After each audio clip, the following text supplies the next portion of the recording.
Welcome back to Reactioncast. It's your host Jesus, aka Tyrant Dominus, here to give you another anime review. This time around, we're going to be talking about Campfire Cooking in Another World with my obscure skill. 助かった。これなら大丈夫じゃない。とにかく撃つんだ。ファイヤーボール、ファイヤーボール、ファイヤーボール、ファイヤーボール。So once again, we're going to be talking about another Isekai with once again, as you can see, an extremely long title. Not as long as some others, more recent that are coming out this spring season, but I for sure was looking forward to this one as one of the few series that I was reading. I wanted to see how they were going to adapt this one in particular. So the story, it's pretty much simple. It's an Isekai, where let's see, what is I'm trying to remember the name of the main character. I believe it's Makoda. I think that's his name, Makoda. As we're following Makoda, is it Makoda? Let me double check here. Japanese names always frustrate me sometimes. Makoda. Yeah, Makoda. Oh, it's close enough to what I believe.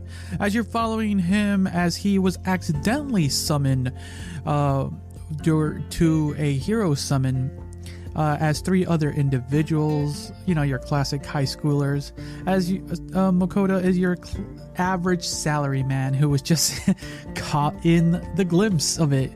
And like every other isekai style thing where your traditional heroes have their abilities, Makoda has this very obscure ability called online supermarket. So that's where this show gets most of its fun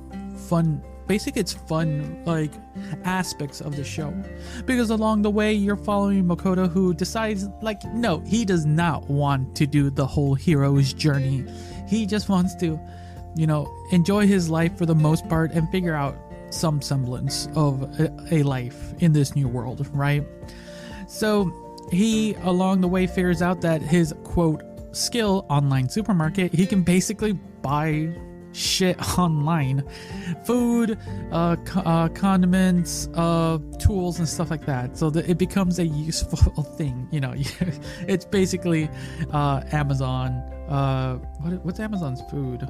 I forget whatever that's. It's just basically you can summon food automatically as long as you have the right amount of currency, whatever. And this is where this show really showcases a lot of its thing. This show is more of a mix of some adventure, a little bit of battle, and for sure the food. The food is what's key here. It's one of those food animes where the food is drawn beautifully, and damn was I hungry every time they did those scenes. It was the worst idea to ever watch an episode before I ate, I'll be honest, but they did a reasonably good job adapting this show. I do have one gripe, and I'll leave that literally towards the end, because overall art style was nice and clean, simple, nothing too extravagant, and the animation was good because, like I said, Makoda is just your simple average dude, but along the way he meets the beast, kind of like the legendary beast Fyrnir, and it just gets into this weird, wild, like slapstick of these two back and forth of this powerful wolf being, and the only way he can be satiated is by his cooking. So you get these fun moments, and you just go through this as he's trying to just stay under the radar, just live his life, eating good food. And you got Fen, who is like, hey, I'm hungry, I'll go kill stuff, you make stuff from the things I kill. And it's fun, it's fun, adorable food, drawn beautifully, like I mentioned earlier. The soundtrack and the music for this one is nice and somber, really helps for the story to move along. Nothing too grand, but it's nice and clean, and I like that. Like I said, the story is pretty simple. If that's something you really are looking for a show about just a another isekai, but more in the style of a guy who's just trying to make a day-to-day life, but he still gets dragged along, and along the way he meets a few more other individuals, and he's just trying to make some good food.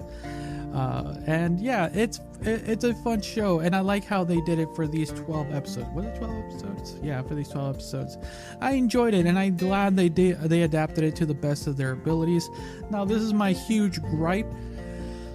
They did some cut content, and not too extravagant. I'm gonna be honest, it's not one of those things where I'm like, oh my god, why did they do that? They should have put that in there. It's useless. This show's garbage. No, it's not.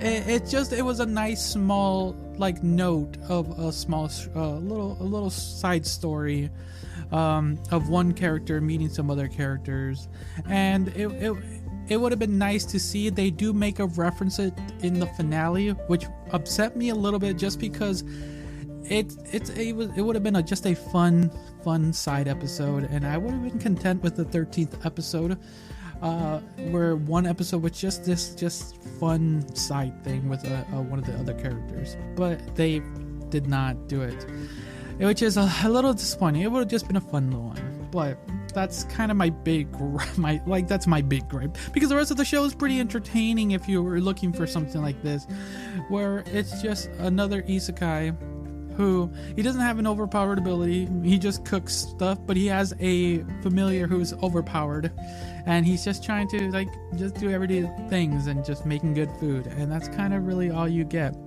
So yeah, that's where you get when you're watching Campfire Cooking in Another World with an obscure skill. So if you're looking for something like this is your cup of tea. I'm gonna give this one a solid I'm gonna give this one a 7.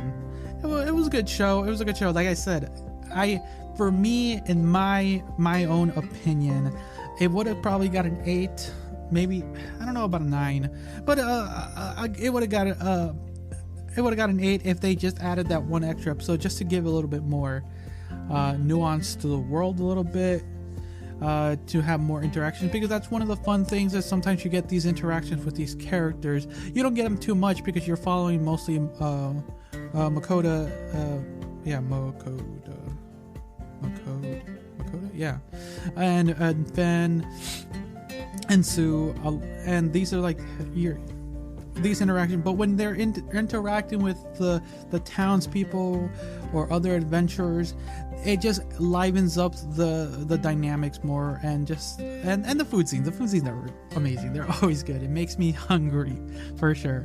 Like I said, for me, it hurts me a little bit knowing that there could have been a little bit bit more added to the world, and it was decided not to. Understandable. It wouldn't have added too much to the story, but it would have added a little bit more of character development or some character insight, I would say, and I would have enjoyed that as just a fun side off. But yeah, a 7 out of 10. Let me know what you guys thought about Campfire Cooking in Another World with my obscured skill. Is this one of those abilities that are like, oh my god, no, not for me. But yeah, if you're watching this on YouTube, leave a comment down below. If you're listening to this on Spotify, you can leave a message down below. But if not, you can always follow me on Instagram and leave a comment around there. But yeah, so thanks again for listening or watching. Until next time, see ya.